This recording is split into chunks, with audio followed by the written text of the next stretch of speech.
Roger Haywood, please remain seated until I tell you to stand.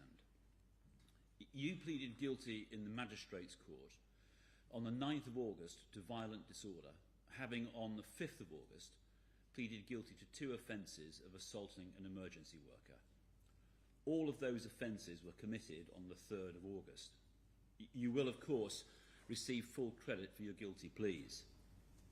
Those offences were committed against the background of widespread disorder across the region and indeed the country in the wake of the tragic killing of 3 young girls in Southport.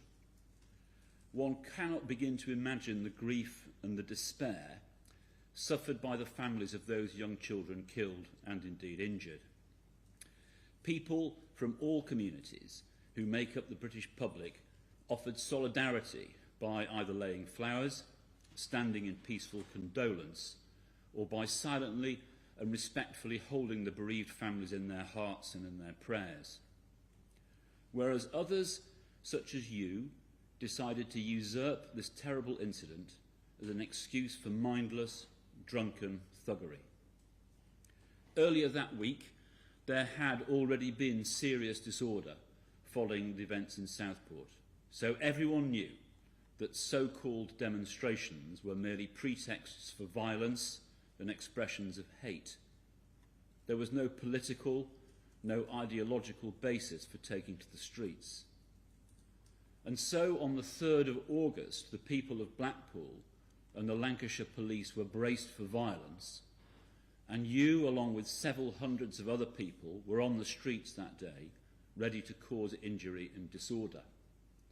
It was a sunny Saturday in the school holidays. In the course of the disorder, racist language was used, and 1 person suffered serious injury, though you were not present when that serious injury was caused. I will summarise what you did as appears from the statements and from the video footage.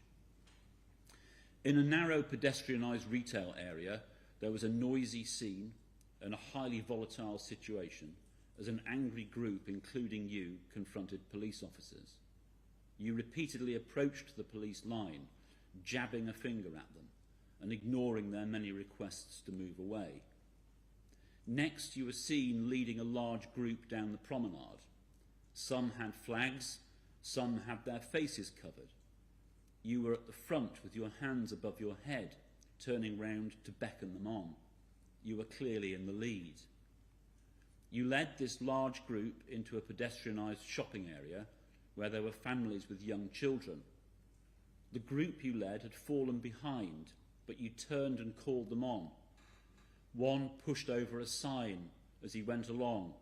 One who was right next to you carried a red chair and hit out at a rope barrier as another kicked at it. These people were right next to you.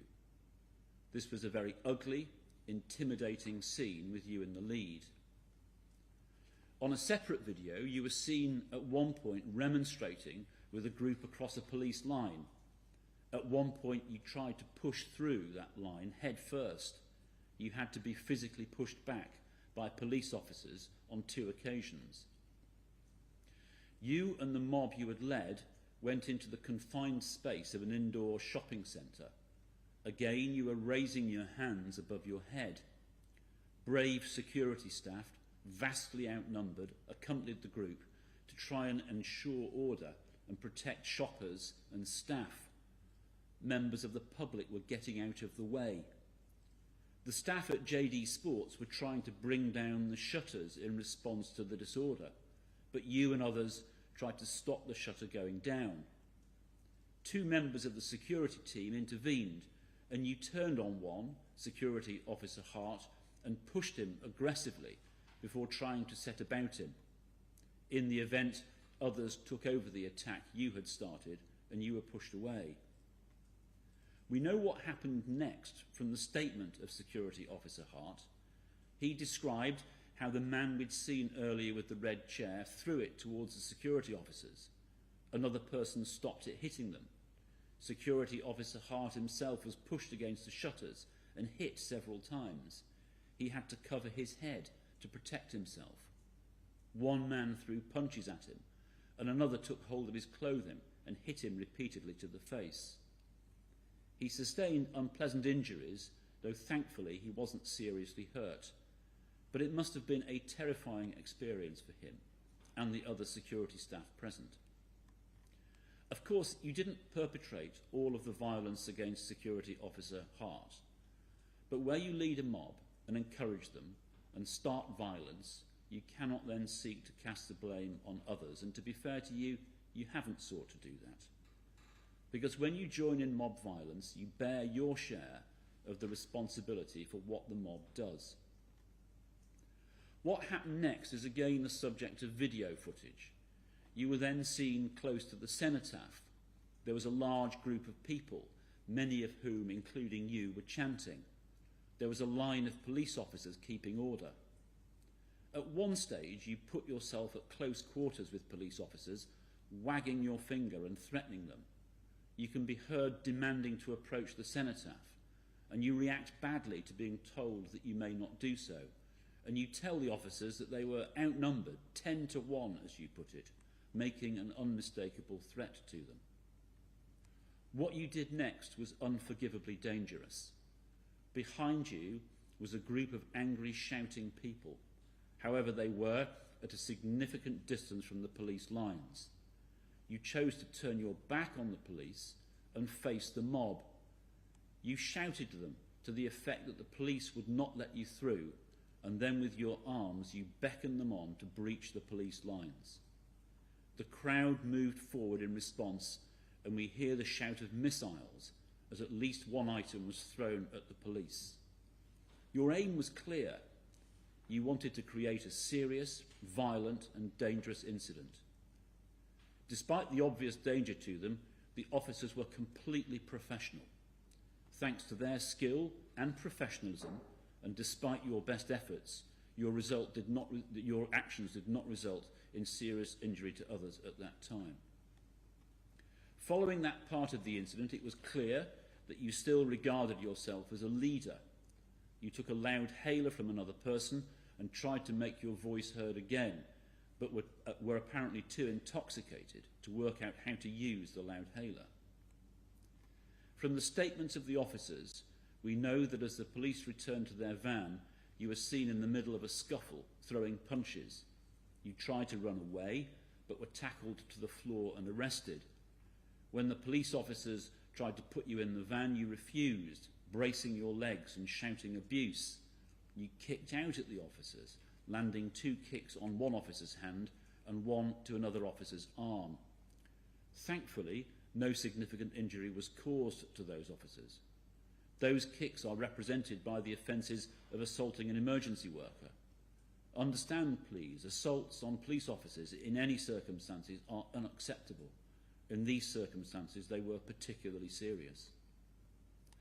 The impact to the community of what happened that day is set out in the statements I've received from the Council, the National Health Service and businesses in Blackpool.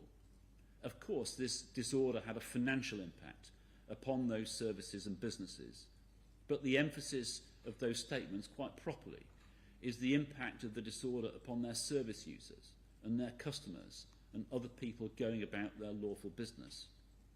But it's clear that there was significant community impact evidenced by those statements. I've also received a statement from the Chief Constable of Lancashire, who speaks on behalf of her officers present that day. She makes the point that officers deployed in Blackpool that day were diverted from other essential duties. But the Chief Constable makes the further point that those officers are, of course, officers of the law, but are also people with families who should be able to go to work without being pelted with missiles, kicked and shouted at. They are, as she points out correctly, victims like anyone else.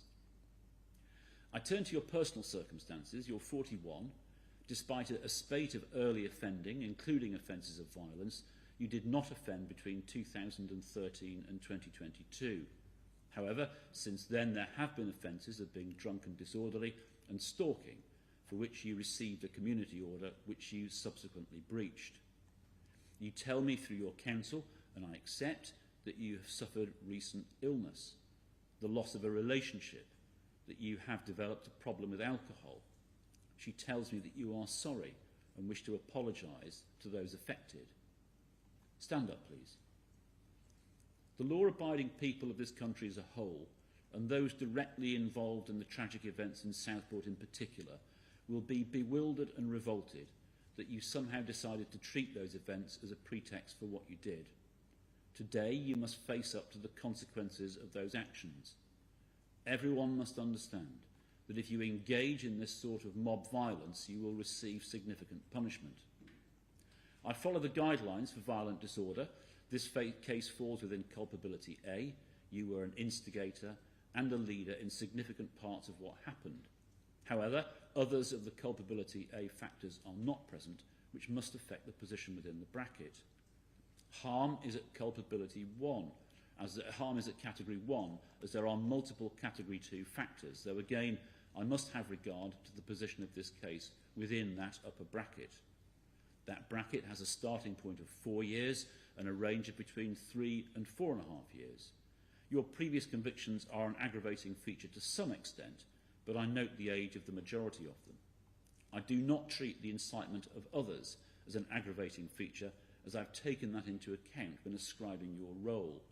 That you are clearly very intoxicated is an aggravating feature. I take into account your remorse and your recent illness and personal difficulties. The sentence after trial for violent disorder would have been 3 years and 9 months. With credit for a guilty plea, that gives a sentence of 30 months. I reflect your overall conduct that day in the sentence for the violent disorder. I pass sentences of 3 weeks for each assault on an emergency worker, concurrent with each other, and the sentence for the violent disorder. That means that the total sentence is 30 months imprisonment. You'll serve up to half of that sentence before being released on licence. The licence will contain conditions. If you breach those conditions, you'll be liable to serve the remainder of the sentence. If the victim surcharge applies, the order can be drawn up in the appropriate amount, and I make a collection order. You may now go with the dock officers.